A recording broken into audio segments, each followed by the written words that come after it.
Nous commençons la lecture de Ésaïe 42, versets 1 à 7. Le livre que Dieu m'a demandé de lire pour comprendre ma mission. Et il est écrit, le peuple juif doit, comme le Messie, porter au monde le message de Dieu avec fermeté et douceur. Et moi, je vous dis, qui sont les Juifs? Nous allons le découvrir dans l'Ancienne Alliance. Et moi, je vous dis, le peuple de Dieu, le peuple des fils et filles de Dieu, Benti, devenu Bentou, c'est-à-dire honorable fils de Dieu, honorable fille de Dieu, tous devenus néants, esclaves sous le joug de la déportation et de l'esclavage. Comme le Messie portait au monde le message de Dieu avec fermeté et douceur. Je crois que c'est ce que je venais de dire tout à l'heure là devant Dieu. Ne soyez pas bruyants. Ce n'est pas vous qui allez juger ceux qui vous traitent n'importe comment. C'est Dieu. Aucune vengeance. Mais soyez fermes et apprenez la douceur. Je lis donc cette première lecture d'Ésaïe 42, versets 1 à 7. Voici mon serviteur, il m'a toujours dit, de dire, voici ma servante, que je soutiens, mon élu en qui j'ai mis toute ma joie. J'ai fait reposer sur elle mon esprit. Aux nations, elle fera connaître le jugement. Elle ne criera pas, elle ne haussera pas le ton. On n'entendra pas sa voix sur la place publique. Elle n'écrasera pas le roseau froissé. Elle n'éteindra pas la mèche qui faiblit. Elle fera connaître le jugement en toute fidélité. Elle ne faiblira pas. Elle ne sera pas écrasée jusqu'à ce qu'elle établisse le jugement dans le pays et que les îles lointaines aspirent à son enseignement. Moi, le Seigneur, je t'ai appelé selon la justice. Je t'ai prise par la main. Je t'ai formé. J'ai fait de toi mon alliance avec le peuple et la lumière des nations. Tu ouvriras les yeux des aveugles. Tu feras sortir les captifs de leur prison et de leur cachot ceux qui habitent les ténèbres. Et vous vous souvenez que lorsque je suis parti à Paray-le-Monial et que là j'ai eu la vision du Seigneur Jésus-Christ dans la chapelle des apparitions, en cette nuit du 7 au 8,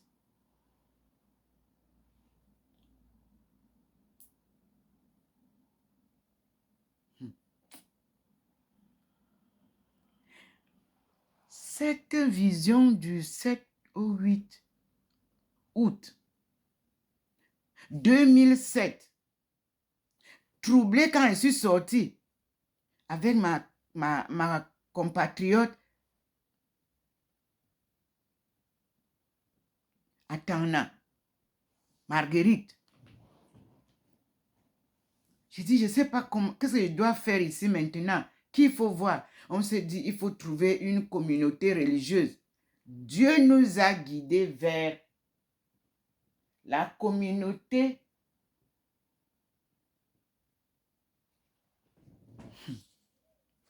de l'Immaculée Conception. Je suis sûre qu'elle existe toujours. Oui. Et nous avons rencontré, juste à la sortie, une de ces religieuses-là. Elle était habillée un peu simplement, avec une jupe grise, un chemisier blanc, et puis un pull-over noir ou bleu marine, un peu comme ça. Nous l'avons interpellée. Madame, est-ce que vous pouvez connaître une communauté religieuse ici? Elles ont dit, suivez-moi. Je voulais parler. J'ai dit à Marguerite, toi, dis-lui.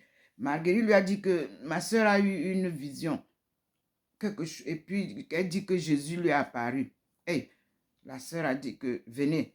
On est entré, comme je vous disais, juste en face. Là-bas, il y a un panier avec des petits papiers que les sœurs ont pliés. Vous tirez un et Dieu vous parle. Et c'était effectivement, parce que j'utilisais ma Bible sainte en français, que Jésus nous a parlé dans Ésaïe 42. On va trouver. Mystère, mystère. Ésaïe 42 nous dit, le jour-là,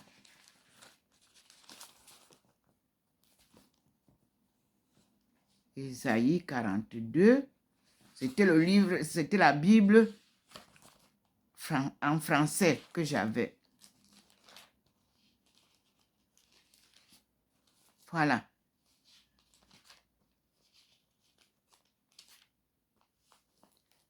Et je vous montre parce que j'ai beaucoup écrit dessus. J'ai fait ça.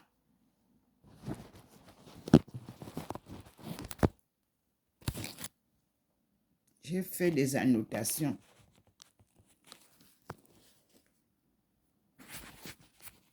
Excusez-moi. Voilà. C'est ça.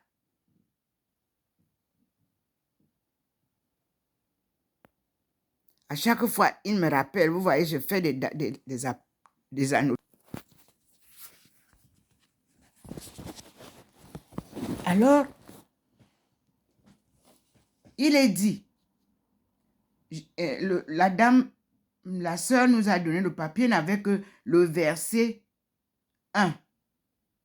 Et j'ai lu. Voici mon serviteur que je soutiens, mon élu auquel je donne toute mon affection. Je fais reposer sur lui mon esprit pour qu'il apporte aux nations la vraie religion. Ésaïe 42, verset 1. Puis, j'ai fermé le papier. J'ai retendu à la dame. Elle m'a dit, non, gardez ça. C'est pour vous. C'est Dieu qui vous a parlé. Et ce que vous avez vu est vrai. Mes frères et sœurs, m'a dit, il faut garder ça avec vous. J'ai gardé le petit bout de papier avec moi que je chemine avec. Et le petit papier, je ne me quitte plus jamais. Puis, quand je suis partie aussi dans la maison du Saint-Homme de Tours, le même message m'a saisi. Et je me suis inscrite, comme je vous l'avais dit, à cette confraternité de la Sainte Face. Et les États-Unis, j'avais la documentation. Voici pourquoi je porte le nom de Thérèse de la Sainte Face. Parce que même l'association que nous avons créée porte le nom de Thérèse de la Sainte Face. Parce que je fais la dévotion de cette Sainte Face qui se trouve à Rome. Parce que c'est là-bas que on loue bien cette Sainte Face. Et cette dévotion qui a été faite là-bas, voici mon inscription à cette dévotion. Si aujourd'hui vous entendez que je suis acceptée au Vatican, c'est pas parce que j'ai pris le billet de train pour aller faire un tour touristique là-bas. Non. C'est un cheminement de longue haleine. C'est un parcours. Voilà. Le 15 octobre 2013, j'ai adhéré à cette... Et voici la même Sainte Face que Dieu m'a donnée. La voici. Seigneur, fais-lui ta face et nous serons sauvés. Psaume 79. Mes frères, ici, cette face se trouve à Rome, au Vatican. Et c'est cette face que le Seigneur m'a donnée. Appareil l'aumônial que je viens vous montrer encore. La voici. Je vous l'ai publiée. Elle est là. C'est moi qui l'ai encadrée comme ça. Exactement comme la face du Christ.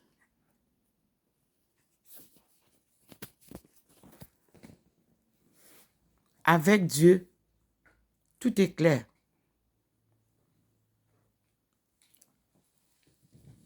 Et nous continuons la marche. Vous voyez? Vous, à un moment donné, il fait disparaître les... Mais ça suit le cours. Me voilà installé déjà. Là. Pour prêcher les deux. Parce que notre peuple est ignorant même du commerce international dont on parle. Ils n'ont aucune idée. Ils ont cru que le Bam-Selam peut aller se placer là-bas pour faire zéro. Vous ne pouvez pas faire le Bam-Selam au commerce international. Le Seigneur a déjà encore dressé dans ma cuisine. Et c'est pour vous dire que, mes frères et sœurs, il m'a ramené au salon. Vous voyez, il est là, dans la cuisine. C'est pour vous dire que le commerce dont vous parlez, en tant que Bam-Selam, vous ne voyez aucun carreau. Parce que vous n'avez pas appris les rouages du commerce.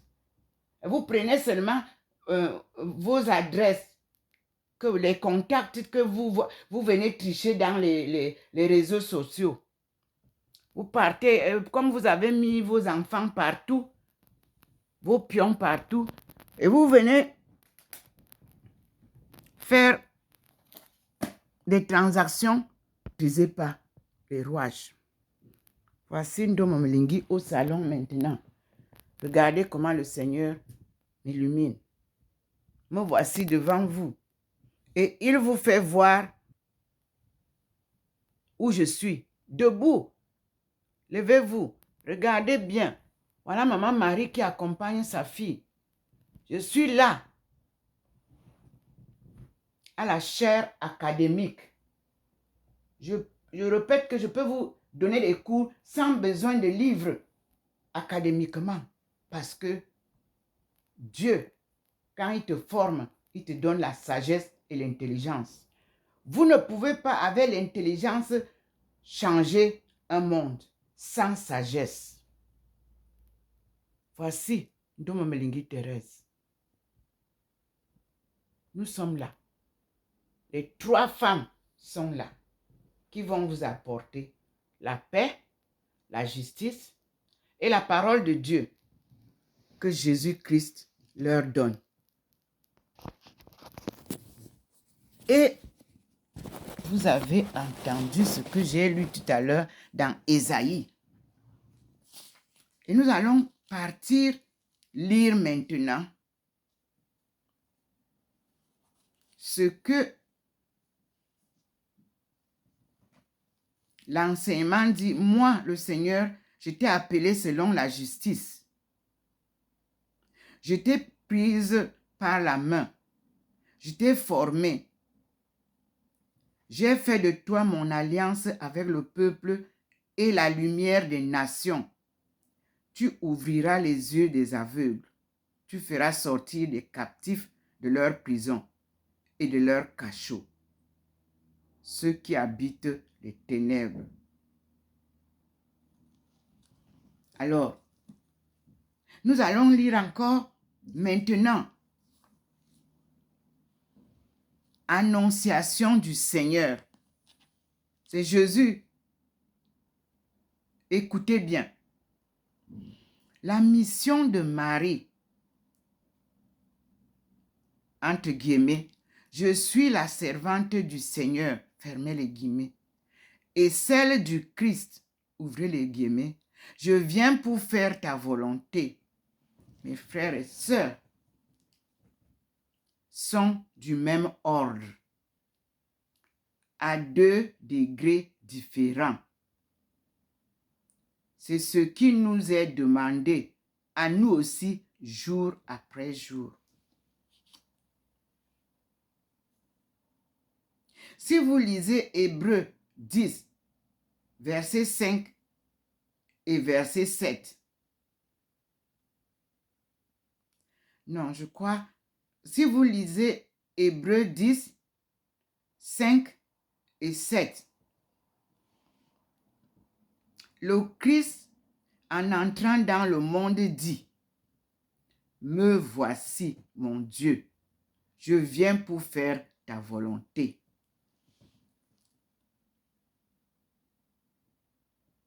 Comme je le lui ai dit, « Me voici, Seigneur, je viens pour faire ta volonté. » C'était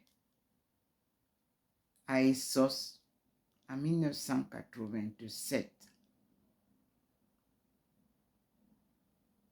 Lorsque le Seigneur m'a apparu dans une petite maison où se réunissaient des groupes de prière charismatiques. Et le ciel s'est ouvert au coin de la maison et la lumière m'a illuminé. Et la voix m'a demandé, qu'attends-tu pour faire ce qui t'a été demandé? La seule réponse que je donnais, j'accepte, j'accepte, j'accepte. 3 fois, c'est ce que l'assistance a entendu. Mais j'ai été saisie par une tremblote, comment je parle, une transe, où je transpirais, j'avais porté un ensemble en soie. C'était complètement trempé. Et le père Njomo, Jean-Marie, et feu à son âme, notre oncle, qui a offert la croix qui est en Simalène, Nomo, paix à son âme, de la magistrature, m'ont amené dehors avec la bégère pour me demander qu'est-ce qu'il y a, pourquoi tu pleures? Parce que je pleurais à chaudes larmes. Je leur ai dit, c'est le Seigneur qui me demande qu'est-ce que j'attends pour faire le travail qui m'a été donné. Mais je me sens incapable moi-même. Et le Seigneur me dit que je vais le faire. Alors, j'ai accepté ma mission ce jour-là. En larmes, pas parce que je refusais, non. Je trouvais ma faiblesse. mon impuissance de faire ça. Au milieu des Camerounais d'abord. Un monde difficile à gérer. Un monde que nous appelons les Sabitous. Ils connaissent tout. Mais avec Dieu, ils sont impuissants. Quand vous parlez de Dieu, ils ne vous écoutent pas. Non, ils veulent les honneurs, les richesses. Le m'as-tu vu? Alors, je suis passé à la deuxième lecture avec vous, qui me dit de lire Isaïe 7, versets 10 à 14. Maman Marie est là, c'est pour ça que je regarde comme ça. Comme elle écoute son histoire avec vous. La voici. La voilà. Elle est là. Elle écoute ce que je fais le témoignage de son histoire avec son fils. À la lecture, mes frères et sœurs. Dieu nous parle. Je n'ai pas préparé ce que je lis là. J'ouvre par hasard les pages avec la conduite de Dieu. Voici ce que dit Ésaïe 7, versets 10 à 14. Entre guillemets, le titre, voici que la Vierge concevra et elle enfantera un fils. L'annonce de la naissance de Jésus-Christ. L'annonce de la conception immaculée. La voici. Dans le livre d'Isaïe, chapitre 7, versets 10 à 14. Et je lis. Le Seigneur envoya le prophète Isaïe dire au roi Akaz, entre guillemets, demande pour toi un signe venant du Seigneur ton Dieu. Demande-le au fond des vallées ou bien en haut sur les sommets. Fermez les guillemets. Akaz répondit, ouvrez les guillemets, non, je n'en demanderai pas. Je ne mettrai pas le Seigneur à l'épreuve. Fermez les guillemets. Isaïe dit alors, ouvrez les guillemets. Écoutez, maison de David, il ne vous suffit donc pas de fatiguer les êtres humains. Il faut encore que vous fatiguiez mon Dieu. Eh bien, le Seigneur lui-même vous donnera un signe. Voici que la Vierge, dans le texte hébreu, jeune fille ou jeune femme. Donc, considérez quand on dit la Vierge, c'est la jeune fille ou la jeune femme. Le Seigneur lui-même donnera un signe. Voici que la jeune femme concevra, elle enfantera un fils et on l'appellera Emmanuel, entre guillemets. C'est-à-dire, Dieu est avec nous. Je reprends bien la phrase. Écoutez, maison de David, il ne vous suffit donc pas de fatiguer les êtres humains, parce que vous avez écrit les hommes. Non, les êtres humains.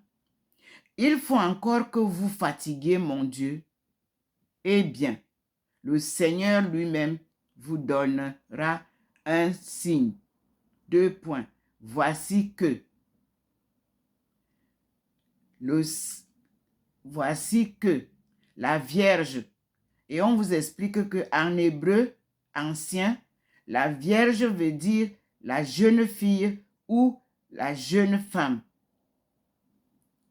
Donc on dit que la jeune fille ou la jeune femme concevra, elle enfantera un fils et on l'appellera Emmanuel. Fermez les guillemets de cette phrase. C'est-à-dire, Dieu est avec nous. Frères et sœurs, Dieu est avec nous. Il a fermé la page. Et je ferme aussi la page. À tout à l'heure. Nous allons passer à un autre message.